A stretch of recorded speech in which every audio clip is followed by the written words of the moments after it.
Is it hard for you to talk about your sexual wants, needs, and desires? Well, you're not alone. It's hard for everybody, and that's no pun intended. Are you hard right now and can't talk about it? Well, if so, this podcast is for you. Hi, I'm Toby. I'm from the band Emery. I've also led a bunch of men's groups with the True Man Experience, and I'm working on this podcast with Dr. Stormy, who is an amazing sex coach who has helped so many people. And that's what we're here to do. We were here to open up the conversation. You need to be able to talk about your sexual desires, your wants, and yes, even your needs, and where you can take your sex life with your partner. So sit back, relax. We're taking listener questions. We're going to have a great episode. Join us because this is the sex education you always wish you would have gotten.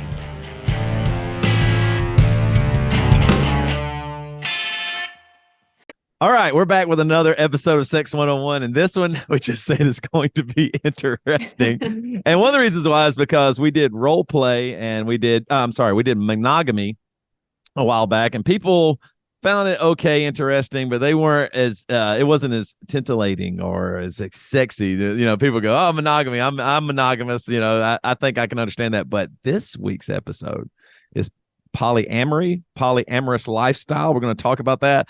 I literally don't know much about this at all. I was always growing up, I was told, dude, that, it's illegal, immoral, it's wrong. Don't do it. Stay away from it. And I never thought, for me, one lady is enough. If you gave me two ladies, that's the end of me. I'm gone. I can't really handle one. I'm just not that good. So, in all categories. So I'm excited to learn a little bit about this and find out something about it, Stormy.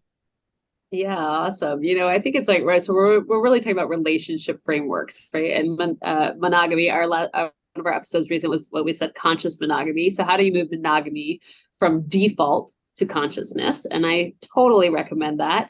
And like you said, we were giggling that we're like, oh, that episode didn't do as well, because I think people really love like the sex laden topics, right? That's why they're here on Sex 101. Yep. Our mission is to bring positive sex education to adults and help them have better sex lives. We felt inclined to do this because conscious monogamy or default monogamy is only one type of relationship framework. It is the most common. And in the United States, there's only 4 to 5% of people in the population in the United States practicing open relationships, which is what we're going to talk about today. Mm-hmm. But that's not zero. That's 4 to 5%. Yeah. 12% of sexually active adults have tried a variation of open relationships. And this is the part that was really interesting to me. 1 in 4 adults recently reported that they're in a study that they're interested in some form of open relating. What was that again? Say that one. 1 in 4 adults reported that they're interested in open relating. Oh. And so that to me, I was like, wow, that's 25%, right? When only 4 or 5% are practicing, right? So if this is just a curiosity episode for you, then that's great. But like you said, Toby, like I'm excited to learn about it, right? Many of us only know monogamy, default or conscious monogamy, as the only choice for a relationship framework. And there's so many different kinds. And interestingly enough, the research shows, well, I guess it's not interesting. I expected it, but that actually relationship satisfaction and relationship longevity, like actually don't have much to do with monogamy. So open relationships can be just as successful and are statistically just as successful and just as much relationship success as monogamous relationships. Again, guess what the most important keys are is communication. Whether you're in a monogamous or a non-monogamous relationship, communication is the number one predictor of relationship success. Yeah. So for me, right off the bat, the thing that makes me feel uncomfortable about it is that I immediately go to the jealous component. Like, is this other person that's in your life, are you connecting with them in a way that I wish we were connecting? Like that's where I start. For me. It feels intimidating. I was making a joke earlier about, I can only handle one woman, but in a way I feel that way naturally. Some of that probably is my Christian upbringing, my very conservative Southern Christian upbringing. You just don't do that, even though it's all over the Old Testament. Having multiple partners is like very common in the Old Testament, but it's interesting to me that I just feel like I want my partner to be able to come to me and not somebody else. Now, I definitely want my partner to have friends and people that they trust and family and all that stuff. I think so I've often wondered, would it just be my ego? Would I just feel insecure? Would I Mm, just be jealous? But that's mhm. where I start with this for Yeah, me is totally. I feel like, am I not enough? Are you not enough Mm, for me? Like, mm, but yeah, maybe that's not where it's really where we're at with this. It's just that's the way I've always been taught and felt. totally. So a couple of things about what you just said. So it is a wise tale that non-monogamous people in non-monogamous frameworks, relationship frameworks, the different kinds, which we'll go into in a second here, but um, don't feel jealous. That's a wise tale. It's actually like can be a very powerful tool for them to work with their jealousy because it's much more in their face, right? And so jealousy is just a common human emotion. It's about what do we do with it. So the fact that you're like, I would be jealous makes you like everyone else, right? Makes you very typical, right? Not everyone else, but most people experience forms of jealousy. So it can be a powerful way to framework to work with your jealousy. The other thing is what you just said is like, am I not enough? That is one of the most commonly reported reasons why people won't open relationships, or one of the struggles of like having to integrate when if they're going to try and explore open relationships is like, am I not enough? But it really isn't about being enough. Well, it's not about being enough. If you're practicing what so we've talked about conscious monogamy. Today we're going to talk about, they call it ethical non-monogamy or conscious non-monogamy. So open forms of relating, but done thoughtfully, done with communication, done with consent. Okay. So just to be clear that we're talking about the term is ethical non-monogamy or conscious non-monogamy. But am I not enough is not at play here, but it is often one of the fears people have when they're deciding or having conversations about opening their relationship. Yeah, 100%. That's interesting you said that, because so when I started dating after my divorce, on the apps, I saw all these ENM. And I Yeah, was like, that's what that. is Yep. that? I don't even know what that is. And then I figured it out and I was like, oh, so this is a person that I could go out with. And I will say this, after being divorced and I have kids, and so I thought there is something where I wouldn't have to, that would just be a relationship Mm-hmm. more than a full relationship where it's just two people. Mm-hmm. And then, so there was something appealing there that like, oh, I could Mm-hmm. be in a relationship with somebody and I wouldn't have to be as involved, like, because they have their partner for most Mm-hmm. parts of their life. Like we would just be Yeah. friends, maybe with benefits or something like Mm-hmm. that. I don't know. Mm-hmm. I don't know, but I was too freaked out. I was like, I can't. I was like, Well, I don't know if I could. I don't know if I could take you out to dinner and us have a good time, and then I go, see you later. Tell Steve hello. I just, I don't know if I could do that. so a couple of things there, right? So it's different. So it is different than cheating. This is ethical non-monogamy. ENM, like you said, is one Yep. of the acronyms for it. It is different than cheating because it's communication and consent. Like there's a lot of communication and it's highly consensual. Okay, it's totally consensual. So it is different than cheating, which is can be like different, hard to wrap your mind around. Right. And the other thing I was saying is that, Toby, it might just be, and this is what I would say for all of our listeners and watchers, is this is just an opportunity like to be understand about different relationship frameworks. Yeah. It doesn't we're not saying you have to go out and try it or you need to open Right. your relationship or anything at all like that. It's about education and information to understand that monogamy, conscious monogamy, or default monogamy is only two potential frameworks of many. Like they say there's 14 types of non-monogamous frameworks, and I'm Wow. sure there's even more than I know. 14 involving, right? So, and these are all open, right? So Yeah. the ethical non-monogamy or open relationships is just the umbrella term for all these different types of open relationships. But one thing what you said is like, you're just too freaked out, is it also just might be is that's not for you, Yeah. right? Like I can tell you, I'm 46, I have tried multiple relationship frameworks. I share that really vulnerably. I've had good experiences, I've had hard experiences, and all of them, for me, I consider myself very open-minded and open-hearted. It was important when I was single again after my marriage to I wanted to try different frameworks, and I learned really quickly which ones were for me and which ones weren't. And so again, it's about learning and understanding yourself, right? So we're not like humans, or we're not wired for monogamy. We often, many of us, the majority of us choose monogamy, again, often out of default rather than consciousness, but that you can go watch that episode if you want to know more Yeah. about that. But this is really about like for, we're working against our biology to be monogamous. So, and it's not the only framework. It's not the only successful framework. And by educating ourselves, we have less judgment about it. We have more understanding. And maybe this is of interest to you and your partner, and it can serve your partnership, because I have worked with many couples and know of many couples that have opened their relationship successfully, and it's been a good thing. That doesn't mean it will be for you. This is about education. Education is always, knowledge is always power, right? Which is why our slogan of our Sex 101 podcast. But I have learned myself that I call myself a serial monogamist, right? Like I am wired, I should say, I choose consciously monogamy. For me, that's where I grow the most, but that's my personal choice. And I've learned that by my life experiences and by being in different relationship frameworks. Yeah, you're exactly right. And I want folks out there, I think you're right. What we're talking about here is just education, thought process, because there are people listening right now that have thought about this and maybe don't know how to bring it up to their partner, or well, 1 in 4 research would say 1 in 4 of it, right. So this could be for you. It might not be for me, it might not be for Stormy, but it could be for you. So so this is a good episode to just explore this a little bit. Yeah. And so I think let's just talk a little bit about terms, because it can be very confusing.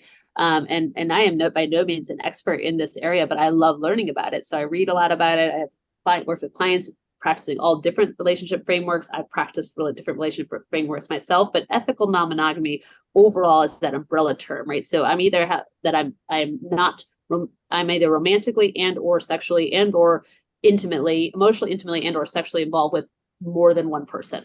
Okay. So you notice I didn't just say sexually, okay, emotionally, intimately, and or sexually. So plus or minus on all of those, okay, with more than one central person, right? We know what monogamy is, and again, with default versus conscious monogamy there. But polyamory is the one that often gets a lot of like the press, but that's just one form of non-monogamy, right? And by definition, polyamory means many loves, right? So you are either having an emotional, intimate, and or sexual relationship with more than the central relationship. Okay, and there's different kinds of polyamory. There's hierarchical and solo polyamory. We're not going to get into all those things, but there's different kinds of polyamory. Yeah. Right. You talked about the Old Testament, right? There's a lot of polygamy in the Old Testament. You're right. Right. So that's actually married to more than one person. Okay. Which again, like for me, I'm like, oh my gosh, I had a hard time being married to one person. That was a lot to balance. I can't even imagine being married. For some people, it's illegal in most states. Maybe all states. I actually don't know the answer to that. Maybe that's the stump Stormy. Who knows? But and then there's swinging, or the lifestyle. And swinging is an interesting one because it's like, I think it was from like the term, a lot of now they call it the lifestyle, because they're trying to get like detached from like the 1950s, like shag carpet sort of version of swinging, right? But swinging, right, is having sexual relationships outside of the primary couple. And maybe there might be soft swapping, there might be soft swinging, there might be one person swinging, the other person not. So there's all these different variations in swinging.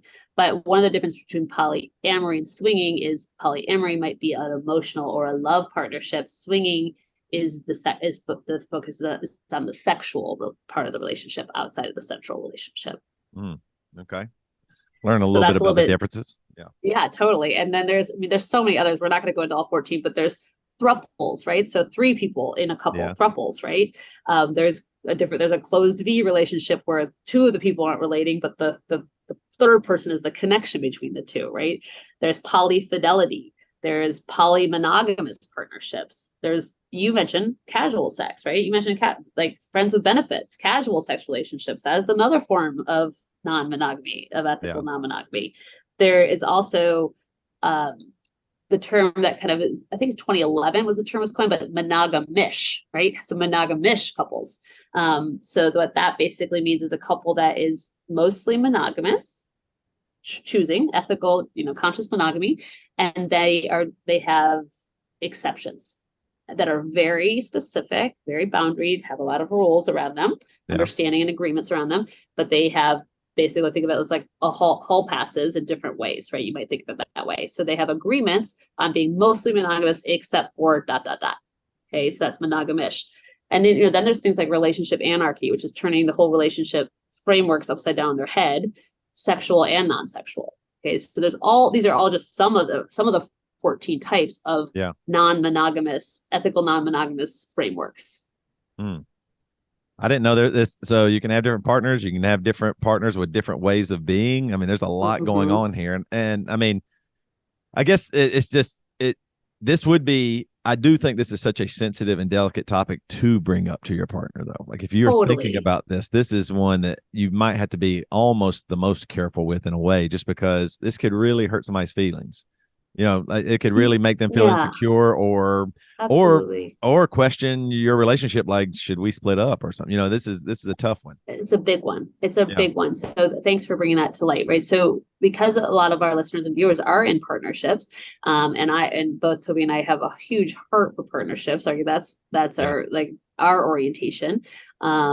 It's if I mean statistically 1 in 4 people are interested in this, which might be just being fantasy, right? So again, what we're not saying that this is the way you need to go at all, right? We're saying that we want to arm you with the communication tools and some understanding, some education, some information. If you're in that 25%, and how do you approach this with your partner, right? Because whether Mhm. you choose to open your relationship or not, if it's something you're desiring, having the conversation, I agree with what Toby said. It's a tender conversation. It's a touchy subject Yeah. if you're already in a committed partnership, but it just helps you understand each other and helps you grow. I can share with my partner. He and I have been together almost 5 years.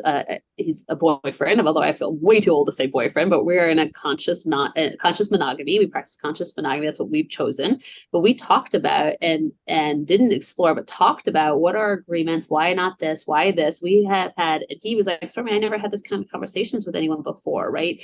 And so for us, we're more in choice because we're more informed, we're more aware of what options are out there and what we choose, right? So for us, it led us to conscious monogamy. That's our current agreement. Here's the other thing: is agreements can shift and change, right? You don't have to open your partnership at all. You might choose to open your partnership. You might choose to try it. You might choose, but you hear Toby and I say this in every episode: communication. If you think communication is important in any other realm, I would say it's most important if you are considering opening your relationship.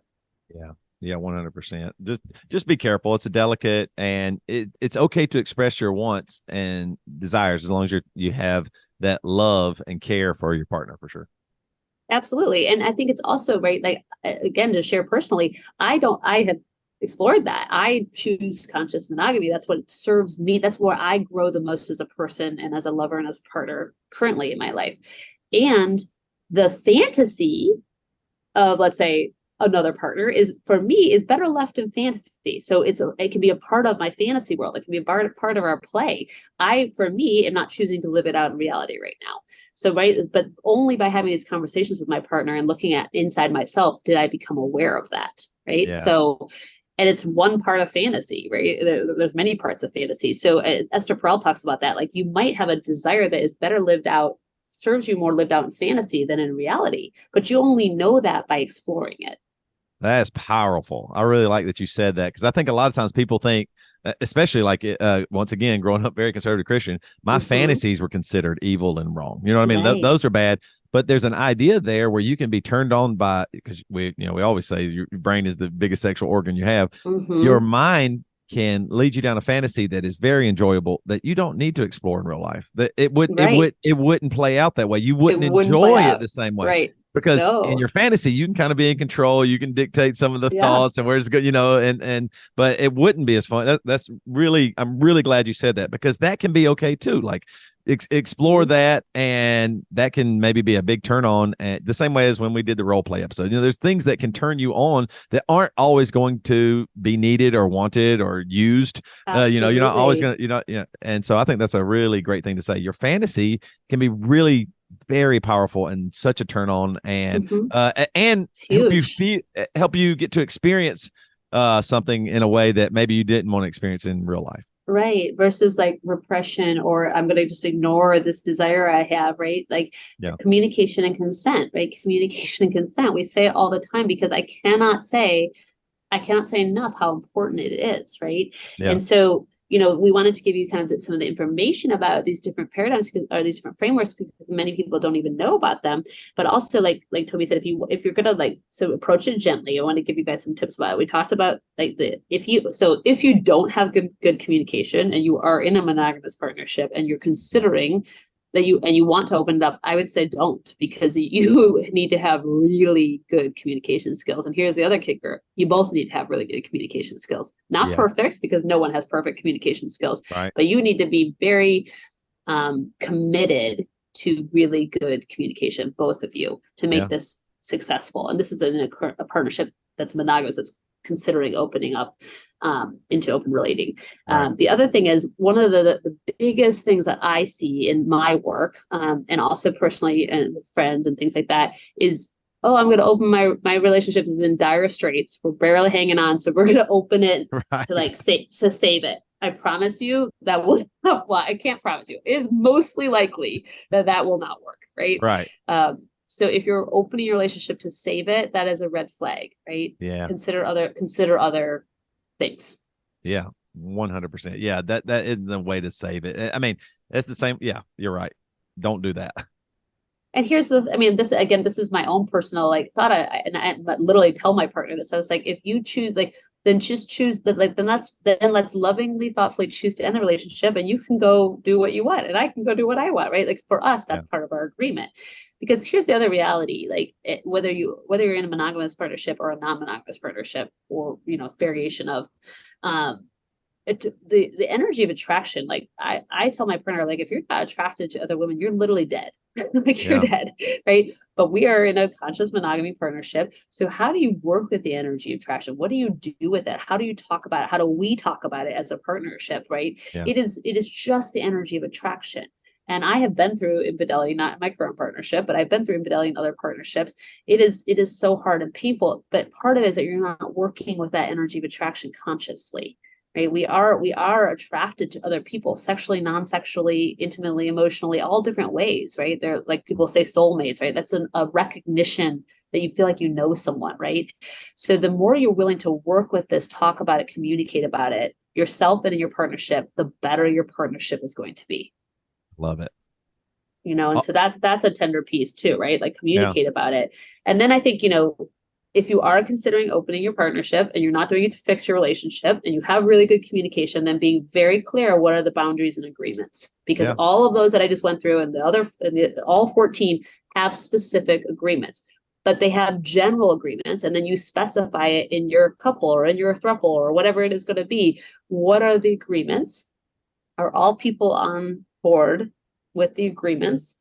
Boundaries and agreements can change, but you have to have them in place, right? So do not go in and be like, we'll figure it out as we go. That will not work. Right. Okay? Right. It can change and evolve, but really good boundaries. And then the last tip is, what are the goals for both of you? If you're considering opening, what is the goal? Is it just to have sex with someone else? Because that's fine. That's would be a goal. I mean, there's no judgment there. I mean, there might be judgment between the partnership, but or is it that your emotional intimacy? Is it non-sexual? Is it, like you mentioned, is it someone who's getting needs met financially, something, whatever it is? Like, there's all these different arrangements, but being very clear for you both and for you together, what is the goal of opening? Those would be the biggest tips that I have if you're considering opening the partnership. Yeah, 100%. And be prepared to listen. Just because you're expressing your wants and needs, your partner might be blindsided. They might not expect it. Even if they are expecting it, it's so sensitive. Just listen to each other. And it doesn't always mean that things should just happen. If you're feeling a certain way, there's in a relationship, there's give and take, and there's things that maybe you want to do that you don't do for your partner to show them love, or, and like we always say, communication is the key for sure. So this is great. It is the key. This is great. I actually learned a lot. I think it opened my mind a little bit more, because I even think after my divorce, having come from such a Christian background, it rocked my world, because that was just evil and wrong. And I mean, even hellbound when you got divorced, and it has opened my mind up so much to my own thoughts, the things that I actually want and desire in a partner, the things that I can actually accept now without that lens of just right or wrong, black and white, evil, good. Like, I don't have that lens anymore. Now I think of good and evil in a way different way. You know what I And mean? here's, Yeah. I mean, and to bring it back to like Christianity, like, and my relationship with God is my most important relationship in my life. Not everyone out there, that is not the case. It's not the case for all of our listeners and watchers, but that's for me. But what you just said is like, that for me, that makes me closer to God. For me, that makes me a better Christian. All these things, kind-hearted, open-minded, open-hearted, non-judgment, less judgment, I should say. Right. It can be a way to be closer to your faith, not separate from your faith. Yeah. Oh, great. Oh, that was great, Stormy. Awesome. All right. I got to stump Stormy, but first I was going to say, could you tell the folks again a little bit? Cause I think this is so awesome. You're doing your 30-day online program and your free guide that you got. Yeah, so the 30-day online program, our next cohort starts on the first of every month. So next one is June 1st. You can learn more about it at lovedeeperlab.com/programs. /reignite. So lovedeeperlab.com/reignite. It's 30 days from virtual online program for reigniting your sexless or low sex relationship. So back to that, I have a heart for partnerships. Today we're talking about different relationship frameworks, but I have a heart for partnerships. And so a lot of the couples that I work with, what I dealt with in my own relationship, my own marriage, was struggling with sex and intimacy. And this course is designed specifically for that. There's videos, there's meditations, there's recorded sessions with me, and there's practices for you. So you can check that out there. Would love to have you. You can also email me, stormy@lovedeeplab.com, if you have any questions about the program. It's very robust, but you can work through it in about 15 minutes a day for 30 days and really change and really reignite that passion in your relationship. And then the other thing is just you can email me, stormy@lovedeeplab.com, if you are interested. And we talked about like bringing adoration and devotion to your partnership in many different episodes. And so we created a Sacred Sex 101 guide, which gives you practices to begin the art of sacred sexuality. Awesome. I love it. All right. Stump Stormy. It's time to Stump Stormy. A survey of 340 polyamorous adults shows that their polyam relationships last an average of how long? Oh. I can give you days, months, years if you want. Well, I'm going with okay, so 340 polyamorous. So we just talked about that as one form of relationship framework. I'm going to go with, so the question is asking how long they are polyamorous for. I'm going to say how long the relationships last in a okay, I'm going to like, say not that different. I'm going to say 5 years. Close. 8 years, as they said. Okay. Well, it means that's even more close, right? Hetero monogamous relationships are like 7 point something, I believe. I know. It said the typical polyam relationship involves a primary committed couple with each member free to explore other relationships. So it's always that stable couple. And then, which is going back to your point earlier, I thought was really good that you said that. Don't just think polyam would fix your relationship, because if you add something else, then usually when you add something on top of something that's already broken, that's real bad. That's real bad. So right. So and I've been there. I'm like, let's have a baby. It'll fix our relationship. Right. That was no. I know. I do. Yeah. 100%. I think that's interesting about that Stump Stormy is, like I said at the beginning of that, like the studies show that they're really, as far as relationship satisfaction, relationship longevity, relationship success, there is not a significant difference between non-monogamous and monogamous partnerships. Yeah. 100%. All right. It is time for listener questions.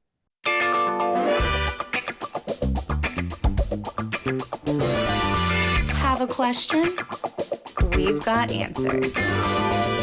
Here's this week's listener question. This comes from sister-in-law. My wife's sister is always overly sexual and flirty in conversation. My wife doesn't seem to care or notice, but it sometimes makes me feel pretty uncomfortable joking or going back and forth with conversationally like that, since she is not my wife. My wife doesn't care, but should I confront my sister-in-law myself? Yeah, when I read this question, I thought I really feel the tenderness of that.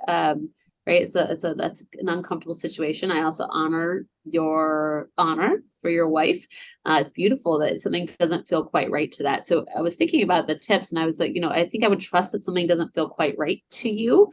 But I, again, always recommend bringing the curiosity to yourself first. For the listener who wrote in this question, things to notice is what specifically makes you uncomfortable. Is it her tone? Is it her touch? Is it the energy, right? We talked about energy of attraction.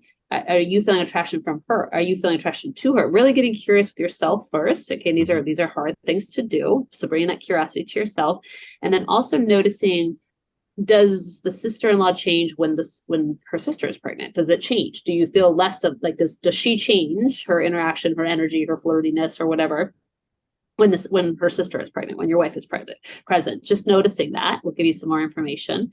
And then, you mentioned your wife doesn't care. I would just say, have you really sat down and said to your wife when her sister is not present, I feel it makes me uncomfortable. You've done some research, you've done some soul searching. This is why it makes me uncomfortable. This is what I notice. It makes me uncomfortable, and sharing that with your wife. So I don't know if you've done that, but really like more than just like, hey, she's kind of flirts with me. That's a little weird, right? Like it's different than like, this is actually really makes me uncomfortable, and this is why. So go there, share that with your wife, and then see where that leads you.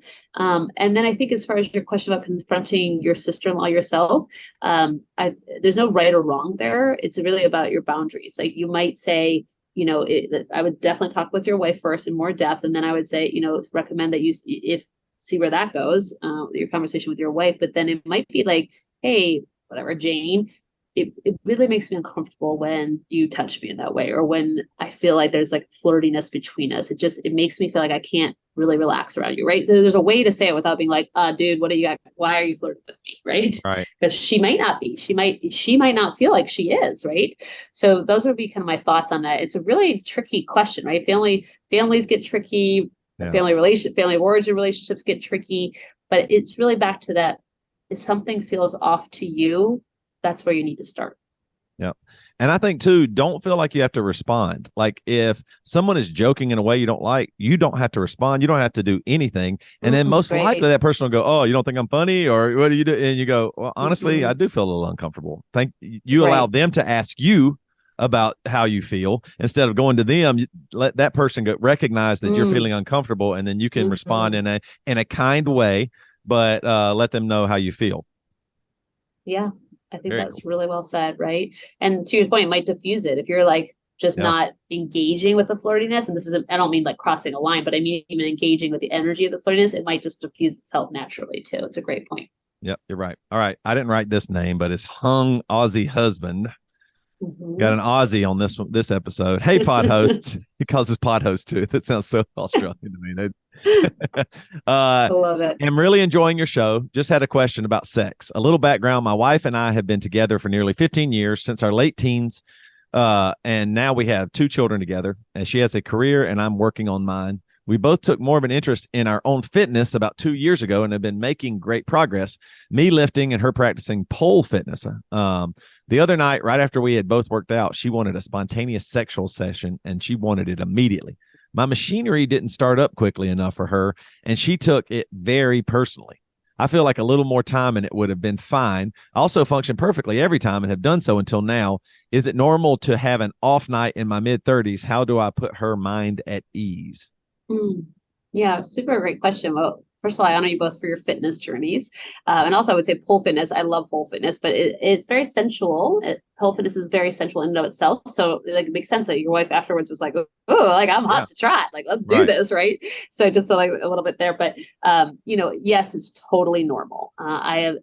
We've answered several listener questions about this. Your question is, there's nothing wrong with you. You're not broken and you're not alone. So 50% of men will struggle at some point in their life with maintaining or having an erection or the kind of erection that they want. Okay, so it's very normal. I would also say, like, post your workout, your hormones might be different stages than her. You might have really worked out hard and really sort of soaked your system with a lot of adrenaline, maybe or maybe not, but you never know what's at play there. And you don't need to know. That's the other thing. You don't need to have this figured out. If it becomes a consistent thing, definitely go rule out medical causes, but that doesn't sound like what you're asking about here. So yes, it's totally normal. And then, I think, and I also mentioned that up to 25% of men struggle at some points with performance anxiety. So there Yes. might have been what's going on with your penis, and there might have been what's going on with like, oh gosh, I have to perform. She wants it right now, right? Like that performance anxiety piece, right? When we are in performance, it takes us out of pleasure. When we're not in pleasure, it takes us out of our body, and your penis is part of your body. Okay. Yeah. So that, just a couple of things to normalize this experience for you. First of all, and then the other thing I would say is, her taking, right. So like when it happens, we can't be responsible for our partner's response to it, right? If you are a man, and you can't be responsible if your wife personalizes it or your partner personalizes it, or she shuts down, right? We don't know what's going on in her mind with her story around your penis. Okay. So instead of assuming, ask her, not then, not in that moment, but later, like say, like when that happened for you, like it really felt like that hurt you, like what hurt you about that? Because I didn't want to hurt you. I don't want to hurt you. And so you're bringing the communication, right? Leaning in rather than leaning out. And then that's speaking also leaning out. Don't stop. Like just because your penis isn't hard, you do not have to stop. Do not stop the sexual interaction. And if she's feeling shut down or hurt, you get to be like, babe, like I am so turned on right now. Like my penis is not cooperating like in this moment, but I am so turned on. I find you so hot. I find you so beautiful. I would also say you have, again, 10 fingers, 2 opposable thumbs, 2 lips, and a tongue. Use those things. You don't just have your penis to help pleasure your woman. Okay. Yeah. So don't stop. Right. And often men will be like, oh, I'm embarrassed, or I'm shut down, or my wife got upset, or whatever it is, but you don't have to stop the sexual interaction. Right. So keep going, leaning in, like be in pleasure with each other. Even if you're like, and actually, like I've said in other episodes, like the penis actually is like has more sensation when it's not fully erect, right? So play around with that. There's a lot of what we call in the world I teach, we call soft positions, right? So different positions, even if the penis isn't totally hard. So different things there, and then just keep going. Like you said, maybe a little bit more warm up. It's also okay to say like, hey, babe, like, would you do this? Because I'm feeling really turned on. I'm still like back in my workout. I just need to like, ask for what you need, and especially. I say in other episodes, I would say 4 times the length of foreplay will make all of us better lovers. Yeah, that's great. Now you got me interested. Having fun with the soft wiener. We got to do that episode. I'd like to hear that one myself. But and I'll say There's our title. There's our title. Yeah, I know. One of the things here too, I think you nailed it with the performance anxiety. Like they just gotten done working out. You might be a little tired, and then you're caught off guard because you're thinking, I just got done working out. And then all of a sudden you're like, oh, I got to perform. And then that is going to cause you to feel like, uh-oh, because men, at least in my experience working with men's groups and stuff like that, men really do. It would just be awesome if every time you had sex, you could just be a sex god and you pleasure your partner like unreal. And so you get that in your head sometimes that like, oh man, I got to perform and really do good right now. And that just throw that out. Just throw that out, because that isn't really what it's about. If you can focus on the connection, that you are being desired, that your partner wants you right now, have fun with that. And if it doesn't lead to an erection, that can actually be okay, like Stormy was saying. Yeah, so I love that you just said that, Toby. So many men, I would say the vast majority, really want to be amazing lovers and are willing to practice to become amazing lovers. And what I will say is, for all you out there who want to be amazing lovers and are on your way to being so, your penis is only one part of that. Yep. Awesome. All right. We got another episode under our belt. If you want to send in your own listener questions or, topics that you want us to talk about, please do. You can send them to Toby@marriagesupply.com, or you can send them to Stormy at Love Deep Lab. And you can find her 30-day program. You can email her about her 30-day program and her free guide there as well. And you can find her on Instagram at DocStormy1, the number 1, or on TikTok at Touchy Subjects with 3 S's at the end. And then, of course, with Marriage Supply, if you type in Sex 101, you get 10% off everything at Marriage Supply. And our Instagram is the.marriage.supply. Man, this podcast is going good. And you know what? That's because knowledge is power, sex is power. And the world needs more of both. See y'all next time.